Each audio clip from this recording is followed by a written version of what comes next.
মসজিদে ইসলাম পালন করি, মাদ্রাসায় ইসলাম পালন করি, মাহফিলে এসে ইসলাম পালন করি, খানকায় ইসলাম পালন করি, মাথায় টুপি দিয়ে ইসলাম পালন করি, দাড়ি রেখে ইসলাম পালন করি, পাঞ্জাবি গায়ে দিয়ে হয়তো ইসলাম পালন করি, কিন্তু রাষ্ট্রীয়ভাবে ইসলাম পালন করতে চায় না। রাষ্ট্রে চোর চুরি করলে তার হাত কাটতে হবে, ওটাও যে একটা ইসলাম। ওই মেজাজ আজও পর্যন্ত আপনার আমার তৈরি হলো না। রাষ্ট্রে ইসলাম প্রতিষ্ঠিত হবে, রাষ্ট্রে ইসলাম চলবে, আদালতগুলো ইসলাম অনুযায়ী চলবে, আমার অর্থনীতি চলবে ইসলাম দিয়া, আমার সমাজনীতি চলবে ইসলাম দিয়ে, আমার রাজনীতি চলবে ইসলাম দিয়ে, আমার সবকিছু যে চলার দরকার ছিল ইসলাম দিয়ে। কিন্তু মুসলমান আমরা সেই মেজাজ লালন করি না।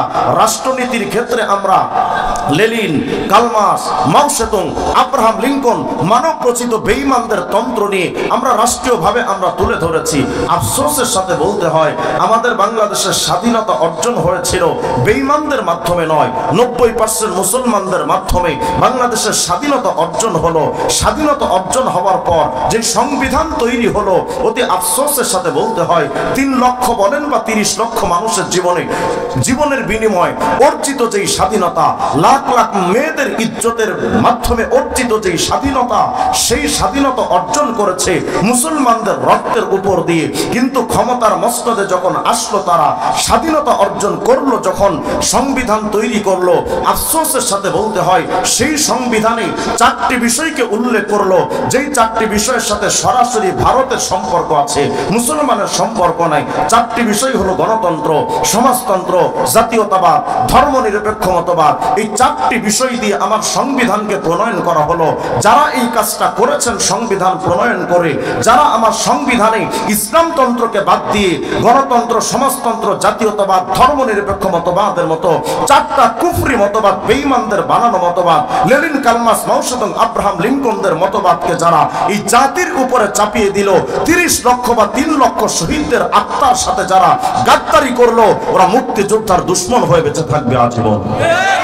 ওদের সাথে মুসলমানের সম্পর্ক নাই। তারা আমাদের সংবিধানে ঢুকিয়ে দিল গণতন্ত্র, সমাজতন্ত্র, জাতীয়তাবাদ, ধর্মনিরপেক্ষ মতবাদ, অথচ দেশটা স্বাধীন করলো মুসলমানেরা। ইসলামতন্ত্র সংবিধানে জায়গা পেল না। যদি সেই সময় ইসলামতন্ত্র আমাদের সংবিধানে জায়গা পেত, আদালতগুলো চলতো মুসলমানদের অধীনে, সমাজতন্ত্র, সমাজ নীতি চলতো মুসলমানদের ইসলাম দিয়ে, অর্থনীতি চলতো ইসলাম দিয়ে। কিন্তু ইসলামতন্ত্রকে বাদ দেওয়ার অর্থই হলো তারা গোপনে গোপনে চেয়েছিল এটা আদালতগুলো চলবে আমাদের আইন অনুযায়ী, আমরা যাকে ইচ্ছা তাকে কারাগারে ঢুকাবো, যাকে ইচ্ছা তাকে কারাগার থেকে বের করব। নিজেদের মন মতো করে তারা আদালতগুলো চালানোর জন্য ইসলামতন্ত্র বাদ দিয়েছিল। আজ সেই মানব রচিত তন্ত্রের কষাঘাতে 53 বৎসর পর্যন্ত এই জাতি শান্তির আশায় ঘুরছি, শান্তি তালাশ করছি, আজও পর্যন্ত আমরা শান্তি পেলাম না। আমরা মনে মনে ভাবি কি জানেন, এই সরকার যে আছে, এই সরকার যদি পড়ে যায়, এরপরে আমাদের যে সরকার আসবে তিনি আমাদের শান্তি রাখবে। তো ব্যাস, বর্তমান সরকারের বিরুদ্ধে আন্দোলন করো। এই সরকারকে আন্দোলন করে যখন নামায় আরেক সরকার আসে, ওই সরকার যখন আসে তো আমরা দেখি যে ও বড় একটা বাটপার, ও দুর্নীতিবাজ, ও সুদখোর, ঘুষখোর, হারামখোর, বেঈমান। ব্যাস কিছুদিন চলার পর আমাদের মেজাজ তৈরি হয় যে না, এই সরকার দিয়েও হবে না, একেও নামান।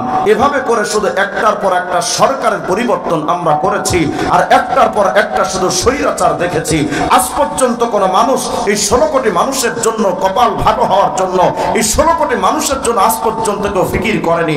তারা সবসময় ক্ষমতার মসনদে আসার আগে জাতির কাছে এই স্বপ্ন দেখিয়েছিল, আমরা যদি ক্ষমতায় যেতে পারি একটা সুন্দর সমাজ উপহার দিব, একটা শান্তিময় রাষ্ট্র উপহার দিব, যেখানে চাঁদাবাজি থাকবে না, ডাকাতি থাকবে না, হানাহানি থাকবে না, খুন ধর্ষণ থাকবে না। এই কথা বলে দুর্নীতিকে বিদায় করার জন্য যারা ক্ষমতার মসনদে স্বপ্ন দেখিয়ে এসেছিলেন ক্ষমতায়, আমরা দেখি ক্ষমতায় আসার পর তারাই সবচেয়ে বড় দুর্নীতিবাজ হয়ে দেশে বিদেশে তারা গাড়ি বাড়ি অট্টালিকা হাঁকিয়েছে। এই জাতির জন্য তারা কোনো চেষ্টা করেনি। কিন্তু আমরা শুধু স্বপ্নই দেখলাম 53 বছর যে আমাদের আরেক সরকার আসবে, তিনি আমাদের শান্তি দিতে পারবে। আমরা নেতার পরিবর্তন করেছি, কিন্তু আমাদের ওলামায়ে কেরাম, বিশেষ করে মরহুম পীর সাহেব একটা কথা বলতেন যে নেতার পরিবর্তন চাই না, নীতির পরিবর্তন চাই। নেতার পরিবর্তন করে লাভ হবে না, ও সবগুলোই বাটপার। যারা বাটপার নয় তারাও ক্ষমতার মসনদে এসে দেখবেন এরাও বাটপারি করে। আমরা গত কয়েক বছর দেখেছি স্বৈরাচার সরকারের আমলে যে ডাকাত দেখা যেত না সাধারণত, অথচ 10-15 বছর আগে কিন্তু বাংলাদেশে ডাকাতে ভরা ছিল। কিন্তু হঠাৎ করে দেখলাম যে ডাকাত নাই। আসলেই ডাকাত ছিল না, ডাকাত কমে গেছে। কিন্তু আমি চিন্তা করলাম যে ডাকাতগুলো গেল কই? ডাকাত তো ভালো হওয়ার জাত না, এরা ভালো হলো কেমনে? খবর নিয়ে দেখলাম যে এখন এসে না বুঝতেছি যে আগের ডাকাতগুলো তো তারা যায় নাই।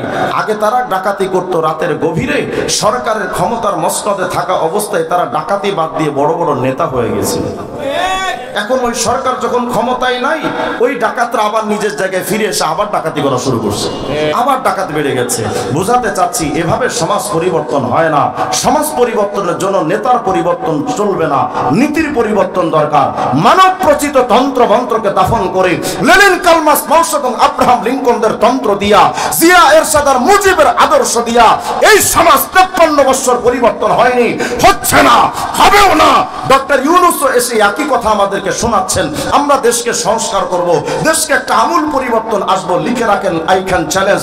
কোটিবার কসম করে আমি চ্যালেঞ্জ করে যাচ্ছি, ডক্টর ইউনূসের মাধ্যমে এই দেশকে সংস্কার করা সম্ভব হবে না। এভাবেই দেশকে সংস্কার করা যায় না। আর দেশকে যদি সংস্কার করতে হয়, দেশের প্রতিটা সেক্টরকে যদি সংস্কার করতে হয়, প্রতিটা সেক্টর ইসলামের আইন বাস্তবায়ন করা দরকার। ইসলামের আইন ছাড়া কোনোদিন পরিবর্তন সম্ভব না। কিন্তু আমরা মনে করি কি জানেন, আরে এই ইসলাম দিয়ে কি হবে, এই মোল্লাদের দিয়ে কি হবে? আল্লাহর আয়াতের কথা শুনেন। আল্লাহ বলেছেন, আমি যে কথাগুলো বলছি এটা আমার বানানো কথা নয়। কোরআনে কারীমের মধ্যে আল্লাহ পাক বলেছেন, ওয়ামান আরাদা আন যিকরি ফাইন্না লাহু মাঈশাতান যানকা। যিকরুন মানে শুধু যিকরুল্লাহ, আল্লাহ আল্লাহ জিকির করা নয়। তাফসীরের কিতাব খোলেন, জিকিরের অনেক অর্থ আছে, তার মধ্যে একটা হলো আওয়ামিরুল্লাহি ওয়া নাওয়াহিহি, আল্লাহ পাকের বিধিবিধান। এগুলোকে যদি ফলো কেউ না করে, আল্লাহ বলছেন ওয়ামান আরাদা আন যিকরি, আমার আইনকে যদি তুমি ব্যক্তি জীবনে বাদ দাও, তোমার ব্যক্তি জীবন অনেক সম্পদশালী হবে তুমি ঠিক, কিন্তু তোমার সম্পদে বরকত থাকবে না, তোমার জীবনটা শান্তিময় হবে না। একটা অশান্ত জীবন আমি তোমাকে দিব যদি আমার কোরআনের আইন না মানো। আল্লাহ বলছেন এটা আমার কথা নয়। তোমার পরিবার যদি ইসলামের আইন অনুযায়ী না চলে, তোমার পরিবার অশান্ত হবে, ভালো সংসার চলবে না। তোমার সমাজ ব্যবস্থায় যদি ইসলাম না থাকে, তোমার সমাজ সুন্দর করে চলবে না। তোমার রাষ্ট্র ব্যবস্থায় যদি ইসলাম না থাকে, আল্লাহ বলছেন ফাইন্না লাহু মাঈশাতান যানকা, তোমার রাষ্ট্র ব্যবস্থা হ্যাঁ সুন্দরভাবে নাম দিবে ডিজিটাল, কিন্তু 53 বছর পরে আইসা দেখবো শুধু সবকিছুতে ভেজাল আর ভেজাল। আজ পর্যন্ত আপনি আমি তো কোনো কিছুতে শান্তি পাইনি, অথচ তারা আমাদেরকে কি শোনায়, এই মোল্লাদের দ্বারা কি হবে, এই মোল্লারা কিচ্ছু পারবে না, এই মোল্লারা কি রাষ্ট্র চালাতে পারে, এই মোল্লাদের দ্বারা কি রাষ্ট্র চলবে, মোল্লারা কি পারে। তা আমি জানতে চাই চান্দু, আমরা মোল্লারা তো 53 বছর ক্ষমতায় যাইনি, আমরা হয়তো কিছু পারবো না, এটা তোমাদের বক্তব্য। তা আমি জানতে চাই, মোল্লারা কিছু পারুক বা না পারুক, জানতে চাই তোরা 53 বছর কি ঘোড়ার ঘাস কাটছিস সেটা অন্তত দেখা।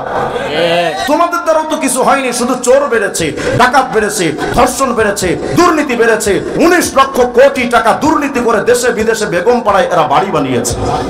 এদের দ্বারা তো সমাজে কিচ্ছু হয়নি। তবে যারা এই কথা বলতে চাও যে মোল্লাদের দ্বারা কি হবে, তো তাকা তোর বাপ মোল্লাগুলোর দিকে, আফগানিস্তানের তালেবানের দিকে তাকা। সামান্য কয়েকটা তালেবান, টুপিওয়ালা, দাড়িওয়ালা, সামান্য কিছু মোল্লারা মাত্র 3 বছরের ব্যবধানে আফগানিস্তানে এমন একটা রাষ্ট্র কায়েম করেছে, যে আফগানিস্তান এখন চুরি নাই, ডাকাতি নাই, জেনা নাই, ব্যভিচার নাই। কোন একজন তাগড়া যুবতী গভীর রাত্রে রাস্তা দিয়ে হেঁটে যায়, কোন বখাটে যুবক তার দিকে লোলুপ দৃষ্টিতে তাকায় না। কোন একজন মানুষ যদি হাতে লক্ষ লক্ষ ডলার নিয়ে হাঁটে, কোন ডাকাত তার দিকে রক্ত চক্ষু দিয়া তাকায় না। সুতরাং প্রমাণ হয়ে গেছে 53টা বছর বুদ্ধিজীবীদের বুদ্ধি দিয়া তোমার যেই দেশে শান্তি আসেনি, এই বাংলাদেশটাকে যদি শান্তিময় রাষ্ট্র গঠন করতে চাও, তালেবানদের মোল্লাদের মতো তন্ত্র দিয়ে এই রাষ্ট্র পরিচালনা করা দরকার। এছাড়া কোনোদিন শান্তিময় রাষ্ট্র গঠন হবে না। আফসোসের সাথে বলতে হয় কি জানেন, আমরা নাম দিয়েছি আমরা মুসলমান, মাথায় টুপি নাই, মুখে দাড়ি নাই, চুল কাটি মেসিয়ার নেইমারের মতো বেঈমানদের, পোশাক পরি বলিউড ডালিউডের নায়ক নায়িকাদের মতো বেঈমানদের সংসার আমার চলে। আমার পরিবারে খানার টেবিল বিছিয়ে খানা খাওয়া হচ্ছে বিধর্মীদের কালচারে, দস্তরখান বিছিয়ে খানা খাওয়ার মেজাজ আমাদের হয় না। আমাদের বিয়ে শাদী হচ্ছে হিন্দুদের প্রথায়, নবীজির সুন্নাত তরিকা আমাদের বিয়ে বিয়ে শাদী হলো না, ব্যক্তি জীবনে ইসলাম নাই, পারিবারিক জীবনে ইসলাম নাই, সামাজিক জীবনে ইসলাম নাই, রাষ্ট্রীয় জীবনে ইসলামের আইন আমাদের কোনো ক্ষেত্রেই নাই। যদি রাষ্ট্র ইসলাম থাকতো, রাষ্ট্রীয়ভাবে যদি আমরা ইসলাম পালন করতাম, আমার বাংলাদেশে মদের আইন বৈধ হতো না। যদি আমার রাষ্ট্র ব্যবস্থা ইসলাম থাকতো, পতিতালয় বৈধ হতো না, সুদের আইন বৈধ হতো না। বুঝাতে চাচ্ছি ব্যক্তি জীবনে ইসলাম নাই, পারিবারিক জীবনে ইসলাম নাই, সামাজিক জীবনে ইসলাম নাই, রাষ্ট্রীয় জীবনেও ইসলাম মানে না। অথচ এই কুলাঙ্গারের বাচ্চা যখন মরে, এরা কবরে রাখার সময় বলা হয় বিসমিল্লাহি ওয়া আলা মিল্লাতি রাসূলিল্লাহ, একে রাসূলের ধর্মের অনুসারী, ইসলামের অনুসারী হিসেবে একে কবরে রেখে যাচ্ছে ইসলাম ধর্মের ওপরে। অথচ এই চানালের মুখে দাড়ি নাই, মাথায় টুপি দিত না, গায়ে পাঞ্জাবি দিত না, ইসলাম মানত না, এরে রেখে আসতেছি কবরে কি বলে যে একজন ইসলাম ধর্মের অনুসারী হিসেবে কবরে রেখে যাচ্ছি। আল্লাহর সাথে এর চাইতে বড় চিটিংবাজি আর ধোঁকাবাজি আর প্রতারণা আর কিচ্ছু হতে পারে না। এটা সবচেয়ে বড় ধোঁকাবাজি যেটা আমরা আল্লাহর সাথে করছি। ব্যক্তি জীবনে ইসলাম মানো না। আফসোসের সাথে বলতে হয়, হিন্দুরা হিন্দুত্ব মতবাদ প্রতিষ্ঠা ছাড়া ভিন্ন কোনো চিন্তা করে না, খ্রিস্টানরা খ্রিস্ট মতবাদ প্রতিষ্ঠা ছাড়া ভিন্ন কিছু কল্পনা করে না, ইহুদিবাদরা ইহুদিয়াত প্রতিষ্ঠা ছাড়া ভিন্ন কিছুর কল্পনা করে না, বৌদ্ধরা বুদ্ধদেবের মতবাদ প্রতিষ্ঠা ছাড়া ভিন্ন কোনো কিছুর কল্পনা করে না। হাই আফসোস, মুসলমান হয়ে তুমি বেঈমানদের গণতন্ত্র, সমাজতন্ত্র, জাতীয়তাবাদ প্রতিষ্ঠা, ধর্মনিরপেক্ষ মতবাদ প্রতিষ্ঠার জন্য তুমি প্রচেষ্টা চালাও। এর চাইতে বড় কপাল পোড়া জাতি আর কি হতে পারে যে নিজের ইসলাম ধর্মটাই চিনল না।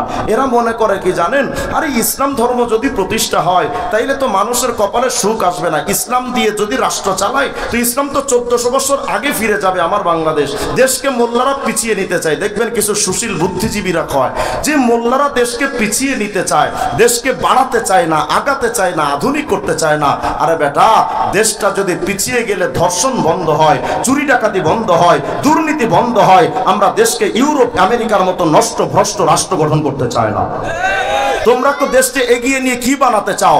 আমেরিকা, লন্ডন, ভিন্ন দেশের মতো উলঙ্গপনা, বেঈমানদের মতো মদের আড্ডাখানা।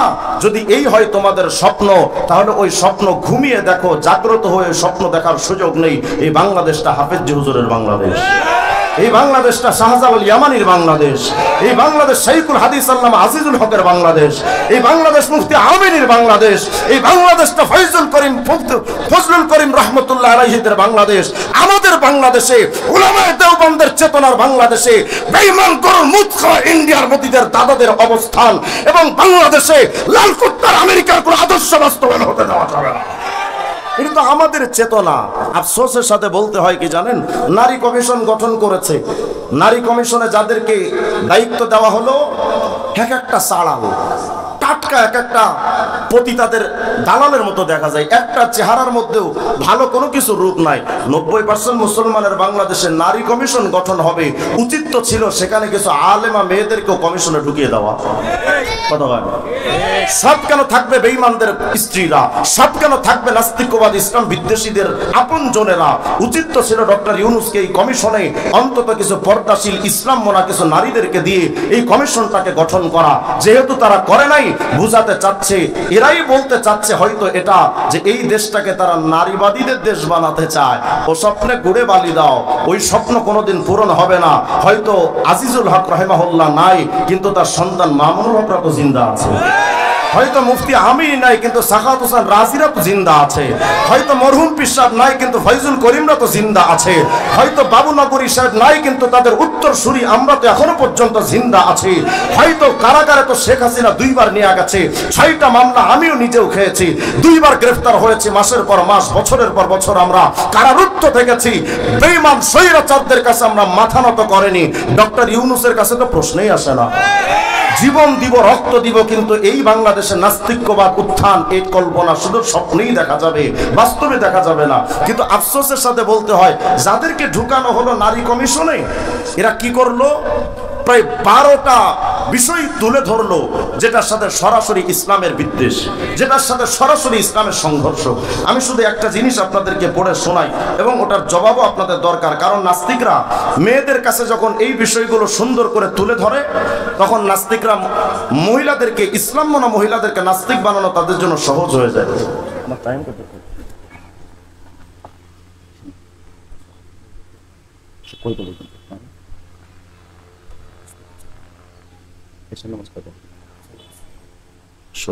ঠিক আছে, একটু মনোযোগ দেন। তো এই নারীবাদীদের এই কমিশন, নারী সংস্কার কমিশন যে কয়েকটা রিপোর্ট পেশ করলো, এখানে তারা একটা প্রতিবেদন জমা দিয়েছে। এই প্রতিবেদনের 318 পৃষ্ঠার একটা ব্যাপক প্রতিবেদন, প্রায় 17টা অধ্যায়, কিছু ধারা, কিছু উপধারা, কিছু অনুচ্ছেদ দিয়ে এই 318 পৃষ্ঠাটা সাজানো। দেখেন, এটার মধ্যে তারা গত 19 এপ্রিল এটা জমা দিয়েছে ডক্টর ইউনূসের কাছে। আশ্চর্যের সাথে বলতে হয় যে তারা নিয়ে জমা দিল, আর এই পুরা প্রতিবেদনের মধ্যে একেবারে সুস্পষ্টভাবে ইসলামকে আঘাত করেছে যেই অংশটা, ডক্টর ইউনূস ওটুকু কাট করে শুধু নিজের ফেসবুকে প্রচার করে দিলেন। তাহলে বোঝা যাচ্ছে, বাহ্যিকভাবে অন্তত ধরে নেওয়া যায় যে এই নারীবাদীদের সাথে ডক্টর ইউনূসের একটা গভীর সম্পর্ক আছে। তা না হলে শুধু ওই অংশটা, যে অংশটা দিয়ে মুসলমানদের সবচেয়ে আঘাত করবে ইসলামের, সেই অংশটা প্রচার করবেন কেন? এবং তিনি উদ্যোগ নিয়েছেন যেটা অতি দ্রুত মানুষের কাছে পৌঁছে দেওয়া হবে আর আইন করে এটা বাস্তবায়ন করা হবে। আলোচনায় যাওয়ার আগে সুস্পষ্ট বক্তব্য এটা শুনে রাখা দরকার, ডক্টর ইউনূসের জন্য আমরা পাহাড় হয়ে তাকে প্রতিরোধ করে তাকে এখনো পর্যন্ত আমরাই টিকিয়ে রেখেছি। যদি ইসলামপন্থীদের সাপোর্ট যদি ডক্টর ইউনূস থেকে সরে যায়, ডক্টর ইউনূসের বাঁচানোর ক্ষমতায় আমেরিকার দাদাদেরও হবে না। এটাই সুস্পষ্ট বক্তব্য। তারা কি লিখলো দেখেন, নারী সংস্কার কমিশনের 11তম অধ্যায়ের 11.3.11 ক অনুচ্ছেদে কি লিখতেছে, তারা বলে নারীদের সম্পত্তির সমান উত্তরাধিকার নিশ্চিত করতে মুসলিম ও হিন্দু উত্তরাধিকার আইন সংশোধন করা জরুরি। মুসলমানদের ইসলামের আইন, কোরআনের আইন, এটা সংশোধন করা জরুরি। কত বড় স্পর্ধা আপনি চিন্তা করেন। অথচ সূরা আহজাবের 36 নম্বর আয়াতের মধ্যে আল্লাহ পাক বলেছেন, আল্লাহ পাক যে আইনটা জারি করেছেন একবার, এই আইন পরিবর্তনের ক্ষমতা সাতবক জমিন আসমানের কারো হতে পারে না। আল্লাহ পাক বলেন কোরআনে কারীমের মধ্যে সূরা আহজাবের আয়াত, এটা 36 নম্বর আয়াত, আল্লাহ বলেছেন যে কোশ্চিন কালেও এই সুযোগ নাই যে আল্লাহ এবং তার রাসূল ইদা কাদাল্লাহু ওয়া রাসূলুহু আমরান, আল্লাহ এবং তার রাসূল যখন কোন আইন তৈরি করে দেন, এটার ব্যাপারে কারো কোনো ক্ষমতা নাই যে এটাকে পরিবর্তন করে ভিন্ন কোনো কিছু আইন তৈরি করে দিবে। এই ক্ষমতা পৃথিবীর কারো নাই, ইমানদারদের তো নাই, নারীবাদীদের আবার সুযোগ কোথায়? যেই আল্লাহ পাক বললেন তার আইন পরিবর্তন হবে না, নারীবাদীরা বলে সেটাকে পরিবর্তন করতে হবে। কি আইন? তারা বলে যে নারীদের উত্তরাধিকার সম্পত্তির ক্ষেত্রে ইসলাম নারীদেরকে ঠকিয়েছে। নাউজুবিল্লাহ, আসতে বললেন আপনারা। তারা বলছে, বুঝাতে চায়, সূরা নিসার যে 11 নম্বর আয়াত আসে, লিদ্দাকারি মিসলু হাদ্দিল উনসায়াইন, যে নারীরা যতটুকু পাবে পুরুষ তার ডাবল পাবে, অর্থাৎ পুরুষ যেটা পাবে নারী তার অর্ধেক পাবে। মানে একজন বাবা যদি মারা যায়, তাহলে এই বাবার সম্পত্তি ভাগ করার জন্য সন্তান ছেলে যতটুকু পাবে, মেয়ে তার পাবে অর্ধেক। তো তারা বোঝাতে চাইলো, দেখছেন এই যে কোরআনে কারীমের আয়াতেই নারীদেরকে এমন ভাবে ঠকায়া দিল, ইসলাম এমন ভাবে ঠকায়া দিল, ছেলেদের দিল 100 ভাগ আর মেয়েদেরকে দিল মাত্র 50 ভাগ। এটা কেমন ভাবে হলো? ইসলাম এখানে নারীদেরকে ঠকায় দিল না? আয়াতটা স্পষ্ট তো দেখলে তো বোঝা যাচ্ছে এটাই, যে ইসলাম নারীদের দিছে অর্ধেক আর ছেলেদেরকে দিল 100, মানে ডাবল। তো ছেলেদেরকে জিতিয়ে দিল, ইসলাম নারীদেরকে ঠকিয়ে দিল। তো তারা বলল যে এই আইনটাকে সংশোধন করতে হবে, কোরআনের এই আইন সংশোধন করতে হবে। কেন? এখানে ইসলাম নারীদেরকে ঠকিয়েছে। কিন্তু আমি বলতে চাই, এই আয়াত দিয়ে আল্লাহ পাক নারীদেরকে ঠকায়নি, পুরুষদেরকেও ঠকায়নি, নারীদেরকেও ঠকায়নি। ইসলামের একটা থিওরি হলো, পুরুষকে জিতাতে গিয়ে নারীকে ঠকায় না, নারীকে জিতাতে গিয়ে পুরুষকে ঠকায় না। আল্লাহ নারীদেরকেও, আচ্ছা বলেন, নারী বান্দি কার? বলে না কার? পুরুষরা বান্দা কার? তো সবই তো আল্লাহর। এখন আল্লাহ যদি কোনো ক্ষেত্রে, এরপরে পৃথিবীর সম্পত্তি টোটালটা কার? আর বলে না কার? এখন যার সৃষ্টি, যার সম্পদ, যার দুনিয়া, উনি যতটুকু দিবেন এটা তো ওনার ব্যাপার, তুই নাক গলানোর কে? কথা কয় না। এরপরও যদি তোমরা যুক্তি তালাশ করতে চাও বা বুঝতে চাও যে এই আয়াতের আসলে অর্থটা কি এবং নারীদেরকে যে ইসলাম ঠকালো না এটার জবাবটা কি, তো এটা তো কমিশন গঠন করে প্রতিবেদন জমা করার আগেই তো আমাদের কাছে জিজ্ঞেস করা দরকার ছিল। আমরা জানি তো তোরা জাহেলে মুরাক্কাবে গায়রে মুফিদ, অন্তত আমাদের কাছে তো জিজ্ঞেস করবি যে আসলে এই আয়াত নারীদেরকে ঠকায় দিল কেন। দেখেন তো, আমি আপনাদেরকে একটা উদাহরণ দিয়ে বোঝাই। মনে করেন আপনার বাবা মারা গেলেন, শুনতেছেন তো কথা? বাবা মারা যাওয়ার পর বাবা 3 সন্তান রেখে গেছেন, একটা ছেলে আর 2টা মেয়ে। আর বাবা ইন্তেকালের সময় সম্পত্তি রেখে গেছেন 1 লক্ষ টাকা। কত টাকা? 1 লক্ষ টাকা রাখলেন 1 লাখ, ছেলে রাখলেন 1জন, মেয়ে রেখে গেলেন 2জন। এখন ইসলামী আইন অনুযায়ী, ইসলামী ল অনুযায়ী এই সম্পত্তিটা বন্টন হবে কেমনে? ছেলেকে দাও 50,000 আর প্রতি মেয়েকে 25,000 করে, 2 মেয়েকে 50,000। এই হলো ইসলামী বন্টন। ছেলে পেল কত? আরে ভাই কথা বলতে হবে তো। এটা আমি আগেই বলেছি যে এটা শুধু মাহফিল না, এটা ক্লাস মনে করেন, যেটা ক্লাসে বসছি আমরা। একটু মনোযোগ দিয়ে জবাব দেন। 1 লক্ষ টাকার মধ্যে ছেলে পাবে কত? 50, আর মেয়েরা পাবে প্রতিজন কত? 25। তো 2 মেয়ে 25 25 50 আর ছেলে 50, মোট 1 লাখ বন্টন হলো। তো ইসলাম এখানে নারীদেরকে ঠকায় দিল না? না, বাহ্যিক দৃষ্টিতে তো ইসলাম ঠকায় দিছে। আচ্ছা এবার চলেন, একজন বাবা যখন মারা যায়, এই ছেলেরও অভিভাবক ছিলেন বাবা, মেয়েদেরও অভিভাবক ছিলেন কে? বাবা। বাবা যখন মারা যায়, ইসলামী আইন অনুযায়ী এই ছেলে বাকি 2 বোনের হবে অভিভাবক। কে হবে? অভিভাবক। আচ্ছা, এখন বাবার স্থানে চলে গেলেন ছেলে, ছেলে এখন অভিভাবক, তার মাকেও দেখতে হবে, তার 2 বোনকেও দেখতে হবে। এটা হলো ছেলের উপরে অর্পিত ইসলামের আইনের দায়িত্ব। আচ্ছা, তো বাবা যখন মারা গেলেন, 1 বছর যখন বাবা ইন্তেকাল করে চলে গেলেন, 1 বছর হয়ে গেছে, এই পুরা 1 বছরের টোটাল ক্ষমতা, টোটাল ব্যয় বহনটা কার উপরে? কথা কন? ছেলের উপরে। আচ্ছা একটু হিসাব করেন তো, ছেলে পাইছিল 50,000। এই 1 বছর এই ছেলেটা তার মা এবং তার বোন উভয়ের পেছনে খরচ করার জন্য ছেলের নিজের সম্পত্তি 50,000 টাকা থেকে অন্তত 3 জনকে পালতে হবে, 2 মেয়ে 1 মা। তো প্রতি মেয়ের পেছনে ধরেন যে 1 বছরে 10,000 করে খরচ হচ্ছে, ধরে নেন এটা 10,000 করে খরচ করে। তাহলে মেয়ের 1 বোনের পেছনে 10,000, আর 1 বোনের পেছনে 10,000, মায়ের পেছনে কত?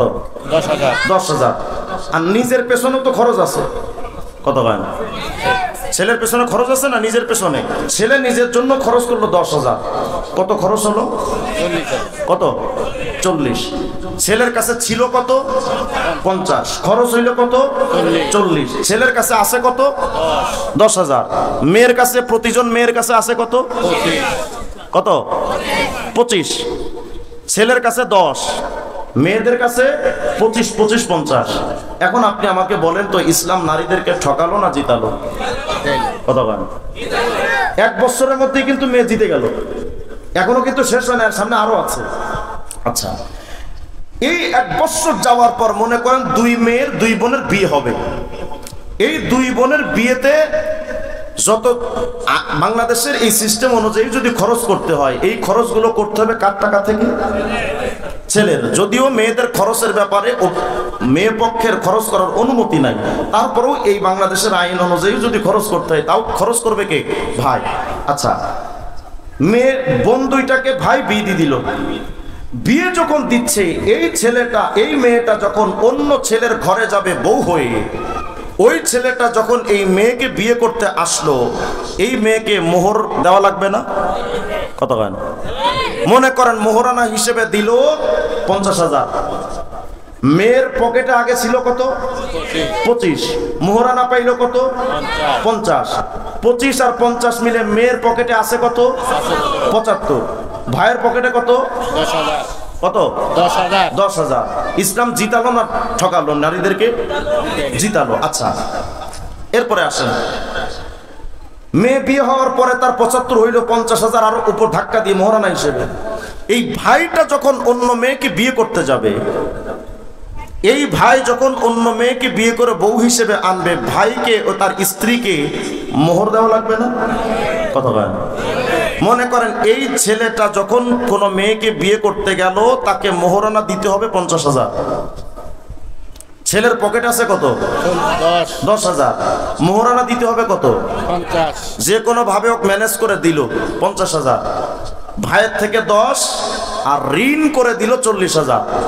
আমাকে বলেন তো, ভাইয়ের এখন সম্পত্তি আছে না 40,000 ঋণ?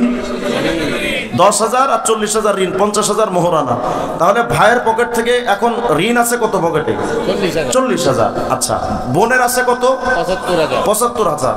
তাহলে এখানে বলেন তো ইসলাম নারীদেরকে ঠকালো না জিতালো? আরেকটু সামনে চলেন। আরো 1 বছর পর এই বোনের ঘরে সন্তান জন্ম নিল, ভাইয়ের ঘরেও সন্তান জন্ম নিল। বোনের ঘরে যখন সন্তান জন্ম নিল 1 বছর পর্যন্ত এই সন্তান, তার বোনের সন্তান লালন পালন হবে, কিন্তু টোটাল খরচ করবে বোনের 75,000 টাকা থেকে নাকি বোন জামাইয়ের পকেট থেকে? কথা কয় না? বোন জামাই।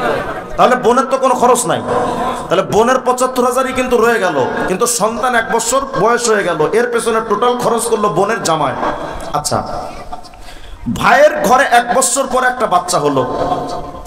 এই 1 বছর পরে যে বাচ্চাটা হলো, 1 বছর টোটাল টাইমটা এই বাচ্চাকে লালন পালন, খাবার দাবার, চিকিৎসা সবকিছুর জন্য ভাইয়ের পকেট থেকে মনে করেন খরচ হলো আরো 10,000। এই বাচ্চার খরচ কিন্তু বোনের নাই। কথা বলেন, বুঝতেছেন তো কথা? আচ্ছা, তাহলে এই ভাইয়ের পকেট থেকে তার ছেলের জন্য, বাচ্চার জন্য খরচ হলো আরো 10,000, নিজের জন্য খরচ হলো 10,000, স্ত্রীর জন্য খরচ হলো 10,000, তার মায়ের জন্য খরচ হলো 10,000।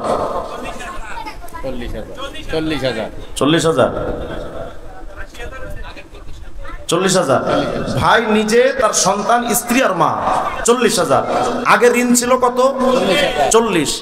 এখন আরো 1 বছরে ঋণ হলো আরো কত? 40। তাহলে মোট ভাই ঋণ হলো কত টাকা? 80,000। বোনের আছে কত? 75,000 ঋণ না অতিরিক্ত? পকেটেই আছে বোনের, কিন্তু ভাই এদিকে 80,000 টাকা ঋণ হয়ে গেল। আমাকে বলেন, ইসলাম নারীদেরকে ঠকালো না জিতালো? এতটুকু কমন সেন্স যেই নাস্তিক্যবাদের নাই, কমিশনের প্রতিবেদন জমা দেওয়ার আগে ওদের 13 বার করে জুতা দিয়ে পিটানো দরকার ছিল। তোরা আগে এগুলোর জবাব দিবি, তারপরে ভিন্ন দিকে কথা বলবি। নারীদেরকে ইসলাম খরচের সুযোগই দিল না, নারীদেরকে ইসলাম খরচ করার অপশনই রাখলো না। তোরা ওটা দেখলি না, অর্ধেকটা কমিয়ে দিয়ে, নারীদের ব্যাপারে অর্ধেক কমিয়ে ছেলেকে অর্ধেকটা বাড়িয়ে দিল। ওই ব্যাপারে প্রশ্ন করলি, নারীদের অন্য দিক থেকে আল্লাহ যে জিতালো। নাস্তিক্যবাদ ওটা দেখলি না, এক চোখ রেখে খোলা রেখে আরেক চোখ বন্ধ রাখলে তাদেরকে নারী কমিশনে রাখা যাবে না। এরপরে আসেন, এই বোন কিন্তু শুধু 75,000 পায় নাই, আরো আছে। এই ভাই যখন মারা যাবে, ইসলামের আইন ল অনুযায়ী, ফারায়েজ অনুযায়ী এই ভাইয়ের সম্পত্তি থেকেও একটা অংশ বোন পাবে। কথা কয় না? এই মা যখন মারা যাবে, মায়ের সম্পত্তি থেকেও মেয়ে হিসেবে একটা অংশ ওই মেয়ে পাবে। কথা কয় না? বাপের থেকে তো পাইলই। নিজের সন্তান যদি মারা যায়, সন্তানের ওয়ারিশি সম্পত্তি থেকেও মেয়ে পাবে। কথা কয় না?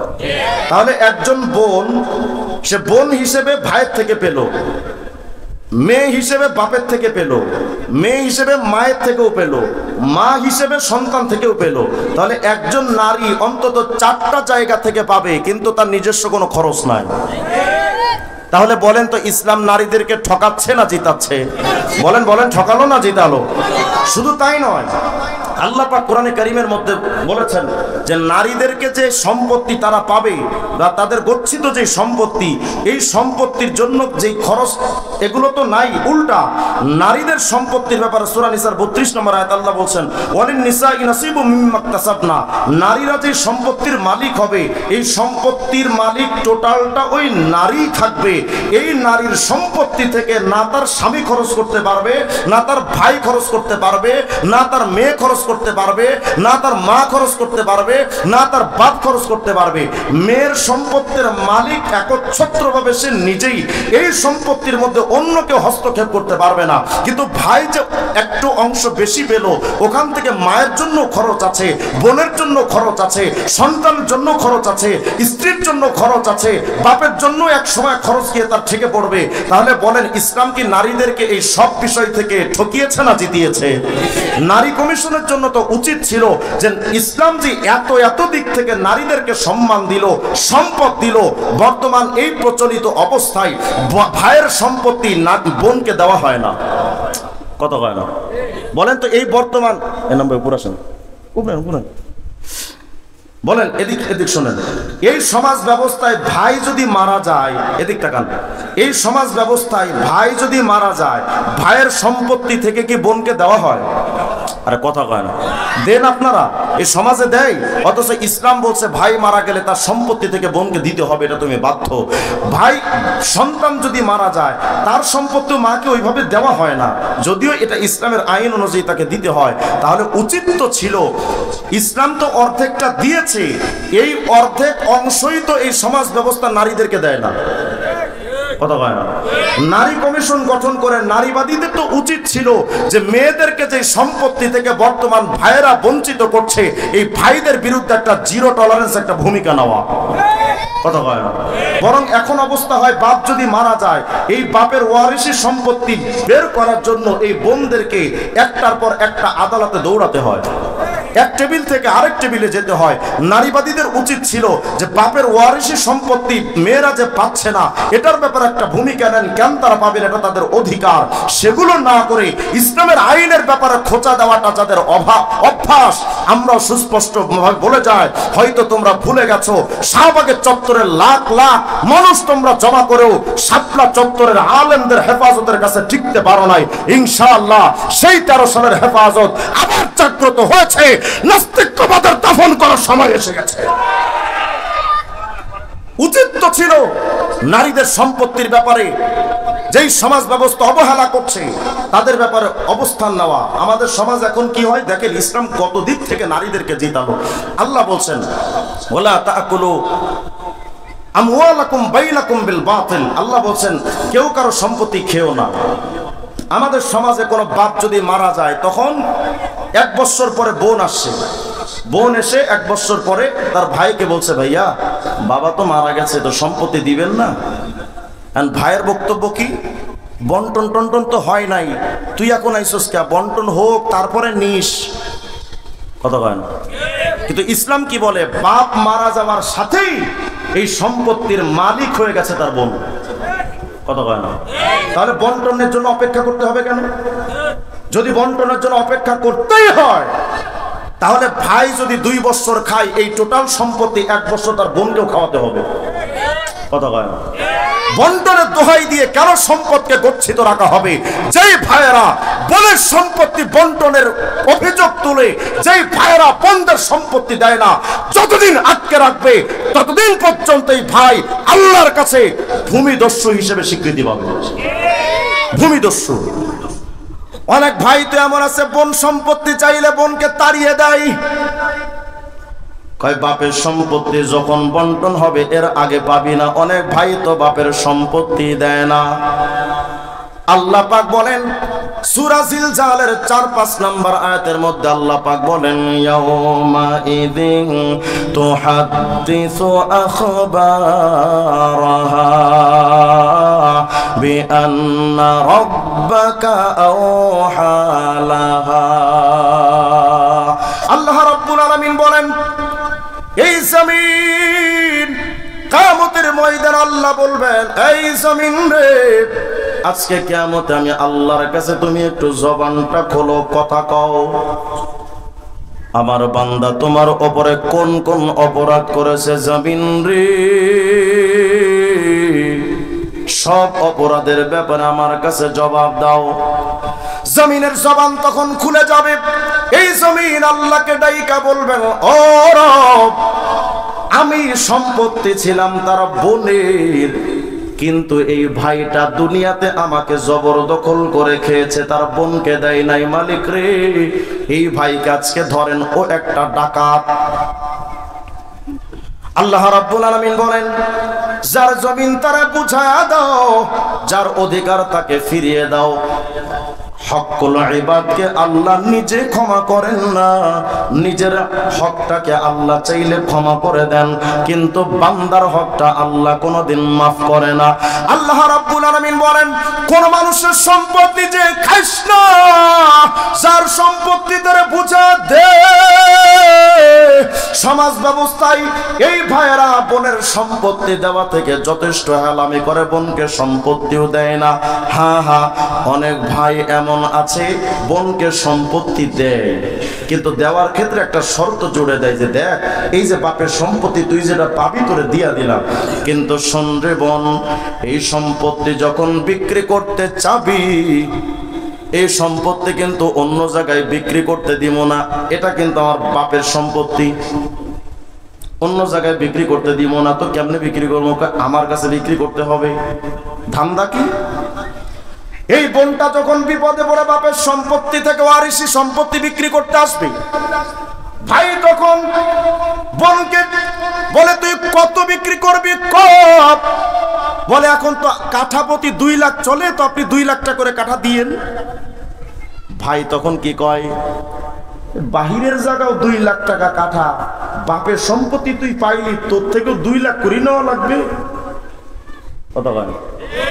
আপনাদের কি মনে হয় এগুলো নাই? হয়তো ভাই আপনি কি কইতে চান? কয় জমির দাম যদি হয় 2 লাখ, তুই ভাবি 1 লাখ। কত ভাই? আপনাদের দিকে মনে হয় এগুলো নাই, সব আব্দুল কাদের জিলানী আপনারা। থাকলে একটু কথা কর না, আমি কবর জিয়ারত করতেছি না। বোন যদি বলে যে না আমি 1 লক্ষ টাকাই দিব না, ভাই তখন কি বলে, এটা কিন্তু ওয়ারিশি সম্পত্তি, শরীক আমিও, পৃথিবীর যার কাছে বিক্রি করিস আমি কিন্তু সিগনেচার দিব না। কত ভাই? ভাই যদি সিগনেচার না দেয় কে কিনবে এই জায়গা? ওয়ারিশি শরিকানার যে ঝামেলা এটা আমরা বুঝি। আমার দাদা 192 শতক জায়গা কিনছে এখান থেকে 1962 সালে, সরি 1960 সালে, 61 সালে ওটার নামজারি হয়েছে প্রাথমিক পর্যায়ে। আজও পর্যন্ত সেই জায়গা আমরা দখলে যেতে পারি না, অথচ মাঝখানে 2 বার দাদা কিনছে, মাঝখানে 14 গ্রামের মানুষ নিয়ে একবার সালিশ হয়ে 1000 টাকা দিয়েও সমাধান করা হয়েছে, আজও পর্যন্ত আমরা জায়গায় যেতে পারি। শরিকানার ঝামেলা বুঝাতে চাচ্ছি। বোন এক বোনকে এখন শর্ত জুড়ে দেয়, আমার সিগনেচার যদি পাইতে চাও আর যদি জায়গা বিক্রি করতে চাও, তাই জায়গা আমার কাছে বিক্রি করা লাগবে। 2 লাখ টাকার জায়গা 1 লাখ টাকা করে পাবি। এরে বড় ভাই, বোনের যেই 2 লাখ টাকার সম্পত্তি তুমি জবরদখল সিস্টেম কইরা 1 লক্ষ টাকায় কিনতে বিক্রি করতে তারে বাধ্য করেছ, তুমি ভাই নও, তুমি ওই 1 লক্ষ টাকার ডাকাত।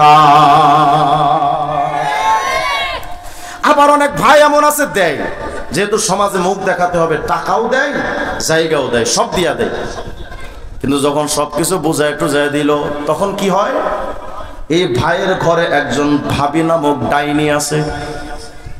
কত হয়? এই ডাইনি এখন কি কয় ভাই তার স্বামীরে তথা বোনের ভাইকে, তোমার বোন কি তোমার প্রতি একটু মায়া করতে পারলো না? কত হয়? কি মায়া করবে? কয় 2 লাখ টাকা করে জায়গা 2 লাখই নিয়ে গেল, ওকে একটু দয়া করে তোমার কাছ থেকে 1.5 লাখ টাকাও নিতে পারলো না? আচ্ছা, এখন আমি যদি প্রশ্ন করি, 1.5 লাখ টাকা নিলে যদি দয়া হয়, তাহলে 2 লাখ টাকার জমি তো 2.5 লাখ টাকা দিলেও তো দয়া হয়। কথা হয় না? শুধু বোন দয়া করবে, ভাই দয়া করবে না, এটা কেমন নিয়ম? এই সমাজকে ভাঙতে হবে। কথা কয় না? এই সমাজকে ভাঙতে হবে। ইসলামী সমাজ যতদিন পর্যন্ত প্রতিষ্ঠিত না হবে, নারীরা সত্যিকার অধিকার খুঁজে পাবে না। তখন ভাই কি কয়, ওর জমিও নিয়ে গেছে, এখন আমি আর কি করতে পারি? কয় জানো না কি করতে হবে, জানো না, বুঝো না? ভাবি নামক ডাইনি কয় বোঝো না কি করা লাগবে? কয় কি? কয় এই ঘরে যেন তোমার বোনরা জীবনে না দেখি। কথা হয়?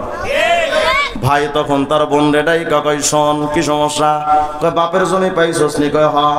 টাকা পয়সা? কয় পুরাটাই পাইছে। কয় তার মানে কি জানোস? কয় কি? কয় তোর ভাবি তো খুব খেপছে। শোন, আমার এই ঘরে চোর আসতে পারবে, ডাকাত আসতে পারবে, দুর্নীতিবাজ আসতে পারবে, সাড়াল আসতে পারবে, টাকলা মোরাদের মতো লুচ্চাও আসতে পারবে, কিন্তু তুই আইতে পারতি না। তার মানে তোর সাথে এখান থেকে আমাদের সম্পর্ক শেষ। করে না? করে না? কথা বলে না? এবার সহিহ মুসলিমের একটা হাদিস শুনেন, 2555 নম্বর হাদিস সহিহ মুসলিমের। আল্লাহর নবী আমার বলেন, শুনো আর রাহিমু মুআল্লাকাতুম বিল আরশ। এই আত্মীয়তার বন্ধন, এই রক্তের কানেকশন, এই সম্পর্ক আরশে আজিমের সাথে এভাবে 24 ঘন্টা ঝুলতে থাকে। এই আত্মীয়তার সম্পর্কটা এভাবে আরশে আজিমে ঝুলতে থাকে। আর এই আত্মীয়তার বন্ধনটা একা কয়, এই দুনিয়ার মানুষ আলামা ওয়াসালানি ওয়াসালাহুল্লাহ, আমি আত্মীয়তার বন্ধনকে যারা ঠিক রেখেছ, শোনো আল্লাহ তোমার সাথে সম্পর্ক ঠিক রেখেছে। ওয়ামান কাতানি কাতাহুল্লাহ।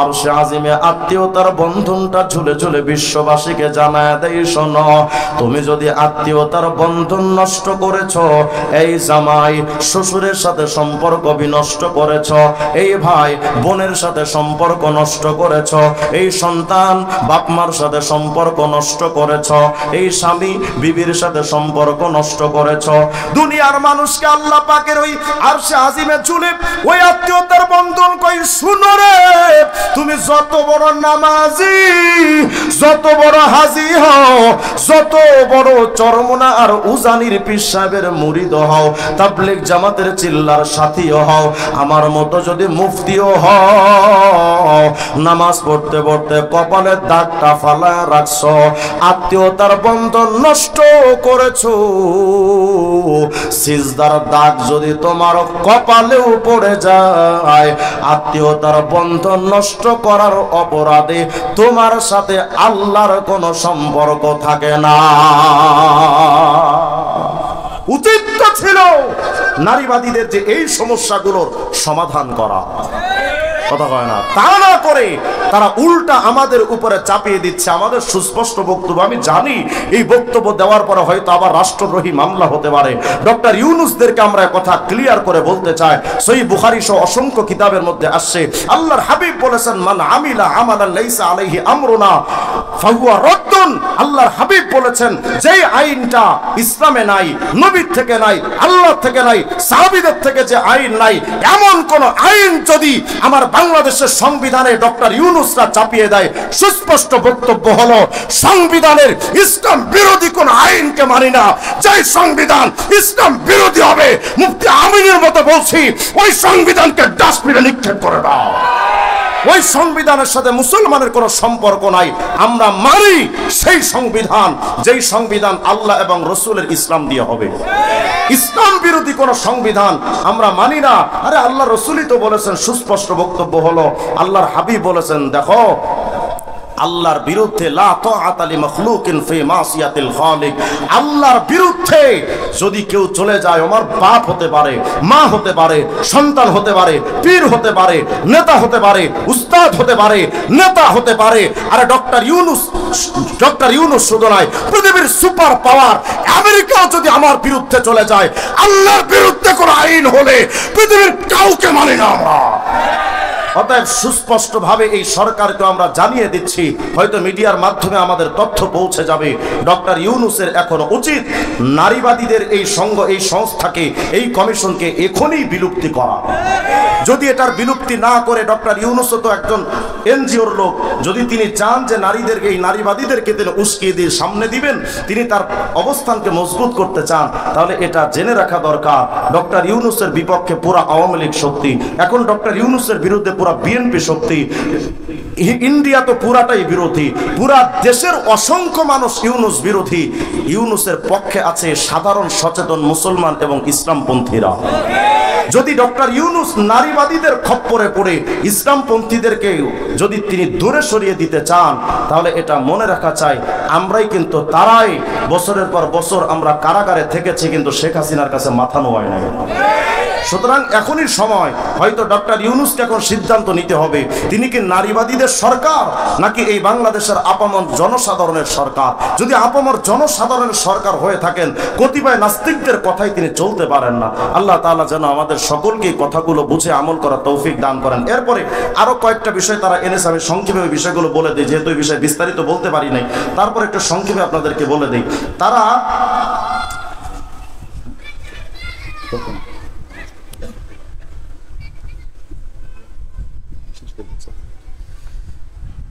তারা দ্বিতীয় নাম্বার আরেকটা বিষয় এনেছে, বলে বাল্য বিবাহ এটাকে নিষিদ্ধ করতে হবে, বহু বিবাহকে নিষিদ্ধ করতে হবে। আল্লাহ বলেন ফানকিহু মা তাবা লাকুম মিনান নিসাই মাসনা ওয়া সুলাসা ওয়া রুবা, 2টা 3টা 4টা পর্যন্ত পুরুষ বিয়ে করতে পারে। কিন্তু নারী কমিশন এরা বলছে যে না, একটার বেশি বহু বিবাহকে রোধ করতে হবে, বাল্য বিবাহকে বন্ধ করতে হবে। বাল্য বিবাহ মানে সরকারের কাছে প্রাপ্তবয়স্ক ছেলে মেয়ে হলো অন্তত 18 বছর 22 বছরে গেলে তারপরে প্রাপ্তবয়স্ক হয়।